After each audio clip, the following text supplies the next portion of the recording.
Halo rekan-rekan, perkenalkan nama saya Ahmad Faiz Alamsyah, NIM 2018 101 103 11234 dari kelas Hukum Ekonomi Bisnis kelas J.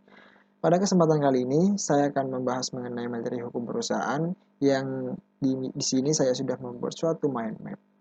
Nah, pelaku bisnis dalam hal ini sebagai suatu pengusaha. Pengusaha di sini bisa berupa perorangan atau bisa berupa perkumpulan. Perkumpulan nanti akan dipecah lagi menjadi bukan badan hukum yang akan dipecah lagi menjadi 3 dan badan hukum yang akan dipecah lagi menjadi 3. Sebelum menjelaskan lebih detail mengenai hukum perusahaan itu, saya di sini akan menjelaskan mengenai pengertian terlebih dahulu. Pengertian mengenai perusahaan dapat ditemukan pada pasal 1 Undang-Undang Nomor 3 Tahun 1982 tentang wajib daftar perusahaan, yang menyebutkan bahwa perusahaan adalah setiap bentuk badan usaha yang menjalankan setiap jenis usaha yang bersifat tetap dan terus-menerus didirikan, bekerja, dan berkedudukan di Indonesia dengan tujuan memperoleh keuntungan atau laba. Oh ya, rekan-rekan, pada pembuatan video kali ini saya tidak akan menjelaskan terlalu detail mengenai materi yang telah saya sajikan karena mengingat keterbatasan waktu yang hanya diberikan 10 menit saja. Ya, saya lanjutkan. Kemudian unsur-unsur perusahaan. Yang pertama itu ada badan usaha, kegiatan dalam bidang perekonomian, kemudian yang ketiga terus-menerus.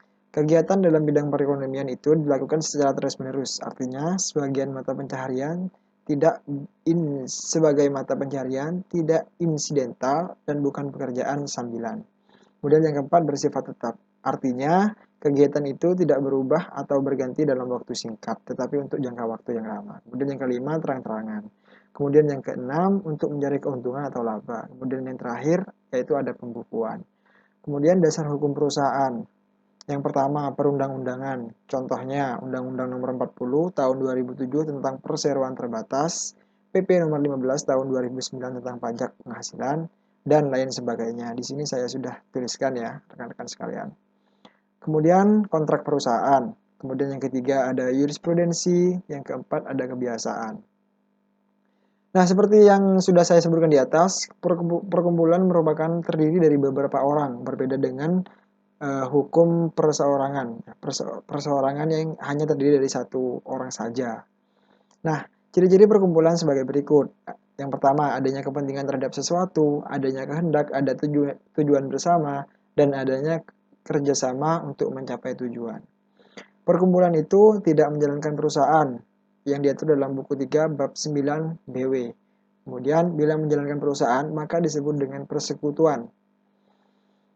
Perbedaan badan hukum dengan badan hukum, bukan badan hukum. Badan hukum di sini izin dan pengesahan dari pemerintah sebagai subjek hukum dapat melakukan perbuatan perdata, yaitu dapat digugat ataupun sebagai penggugat. Perkumpulan bertanggung jawab atas perbuatan organnya. Kemudian bukan badan hukum. Berdasarkan kesepakatan para pihak, tidak dapat melakukan perbuatan perdata dalam kedudukannya sebagai perkumpulan. Yang bertanggung jawab adalah orang-orang yang mengadakan perjanjian dari perkumpulan tersebut. Kemudian kita masuk lebih spesifik mengenai pembahasan mengenai badan usaha, bukan badan hukum. Yang pertama di sini ada persekutuan perdata atau yang lebih dikenal dengan MAACAT, yang dasar hukumnya pasal 1618 sampai 1952 BW. Merupakan perkumpulan yang didirikan atas dasar perjanjian yang bersifat konsensual atau kesepakatan para pihak. Bunyi pasal 16 BW, perseroan perdata adalah suatu persetujuan antara dua orang atau lebih yang berjanji untuk memasukkan sesuatu ke dalam perseroan dengan maksud supaya keuntungan yang diperoleh dari perseroan itu dibagi di antara mereka. Nah, berdasarkan pasal 16 BW tadi, poin-poinnya yang pertama, tidak ada penetapan jumlah modal, lingkup kerja tidak dibatasi, dan yang terakhir berdasar persetujuan para pihak. Kemudian yang kedua ada firma. Firma di sini dasar hukumnya pasal 16 sampai 35 BW. Firma merupakan persekutuan dengan nama bersama. Unsur mutlak firma yang pertama menjalankan perusahaan, yang kedua dengan nama bersama, dan yang ketiga pertanggungjawaban atau sekutu atau firman yang bersifat pribadi secara keseluruhan terhadap segala perikatan firma. Ciri-ciri firma, yang pertama menjalankan perusahaan, yang kedua dengan nama bersama, yang ketiga adanya tanggungan renteng. Jadi, harta pribadi dan harta firma yang dijadikan tanggungan terhadap utang piutang. Dan yang keempat, masing-masing sekutu dapat mengikat firma dengan pihak ketiga. Kemudian selanjutnya mengenai persekutuan komanditer atau yang lebih dikenal dengan nama Commandeer Vennootschap atau CV. Dasar hukumnya pasal 19 sampai 21 KUHD.